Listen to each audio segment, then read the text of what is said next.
would like another government to rule the country. So that's not a secret. But I think, yeah, these are intellectuals, these are community workers, these are not people that are any threat. So this is it's paranoia, it's simple paranoia. With Kwizai and his fellow alleged plotters behind bars, President Robert Mugabe celebrated his 87th birthday in traditional style. In this, his 31st year in power, not many Zimbabweans are celebrating. Some talk quietly of insurrection, but with past elections marred by violence and so many among the youth and educated middle classes having fled, it's unclear where change will come from. Perhaps from outside. The owner of a leading newspaper in neighbouring South Africa is Zimbabwean Trevor Nkube. In a recent editorial, he called on Zimbabweans to become their own liberators. Welcome.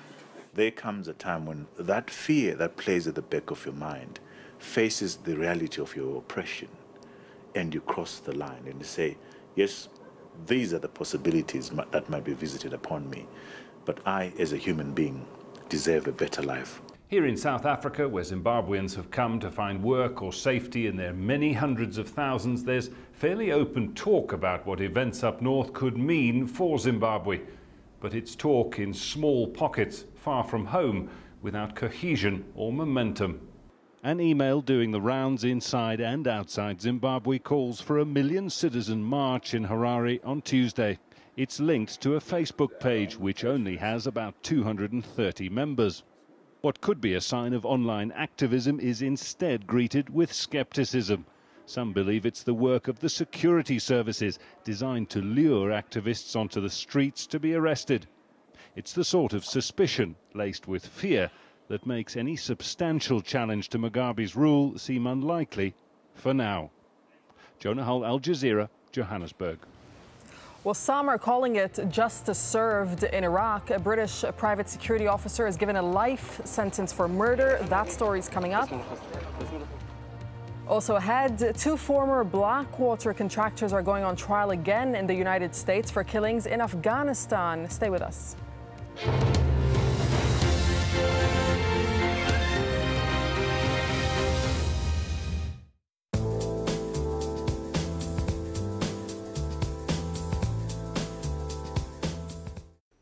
Hello again. It's still very cold for many of us in the northern parts of Asia. The winds are still coming down from the north, dragging in that fresher air. We've got a lot of cloud, a few outbreaks of snow, but it's mostly just going to be the temperature you'll really notice as we head through Wednesday. A top temperature in Tokyo this time just of 8 degrees. Now, if we see any wintry weather, that's likely to be along the western coast of Japan here further east. There's a better chance of a dry day and maybe a little bit of sunshine coming through as well. Now, some of that cold weather is filtering further south as well. So Shanghai will have a fresher day, no higher than 8 degrees here. For Hong Kong, for the time being, it's actually quite warm. We'll get to around 25 degrees. That's 77 in Fahrenheit. But I think for Wednesday, we won't get above 19.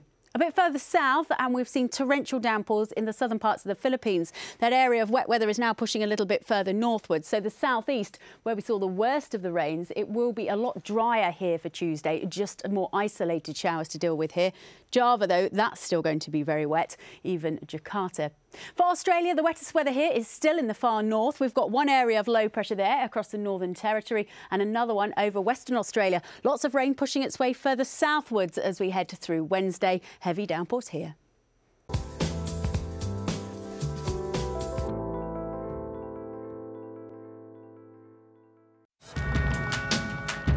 Leaders are remembered, be they loved or feared.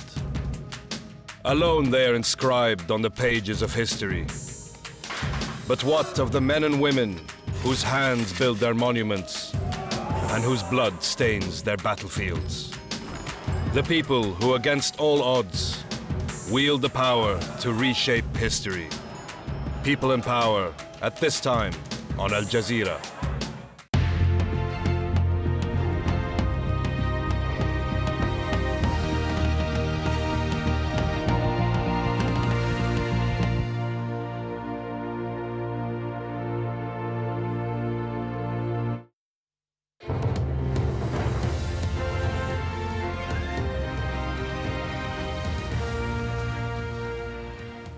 Fifteen minutes past the hour, the top stories for you on Al Jazeera. Qaeda, it is Qaeda, not my people. It is Qaeda. Qaeda, yes.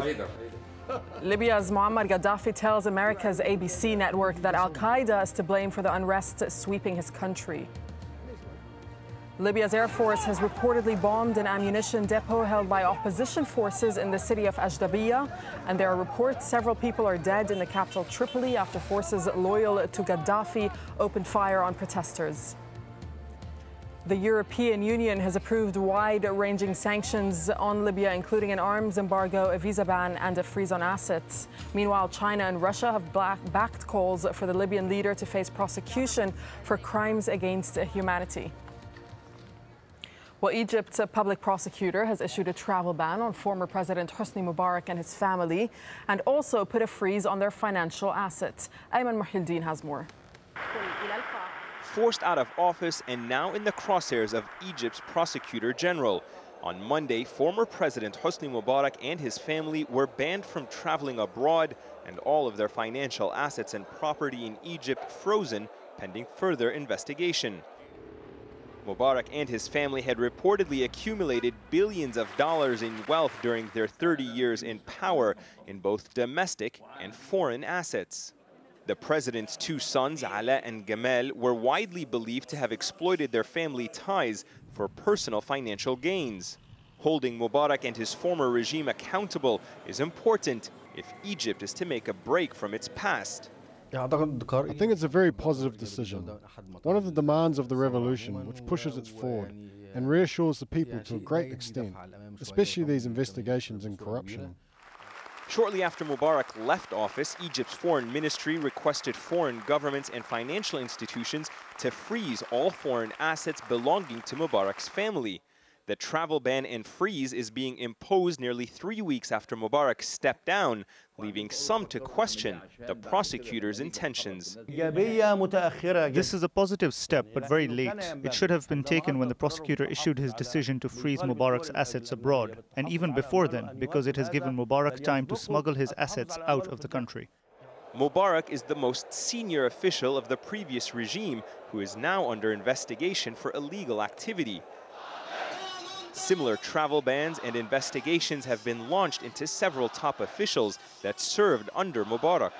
And on Monday, indictments were filed against former ministers who are now set to go on trial in early March. Holding former regime officials accountable was one of the main demands of Egypt's revolutionary movement, saying the current leadership of the country must cut all ties with the past by sending a strong signal it will prosecute Mubarak's alleged wrongdoings. While many will see this as a positive step in the right direction, others will say it's too little too late, and that the delay in issuing such a freeze will merely have allowed the Mubarak family even more opportunity to hide any ill-gotten gains. Ayman Mohyeldin, AlJazeera, Cairo. Well, a British former security contractor has been sentenced to life imprisonment after admitting to shooting 2 men dead in Iraq. Now, he's the first Westerner to be convicted in an Iraqi court since the 2000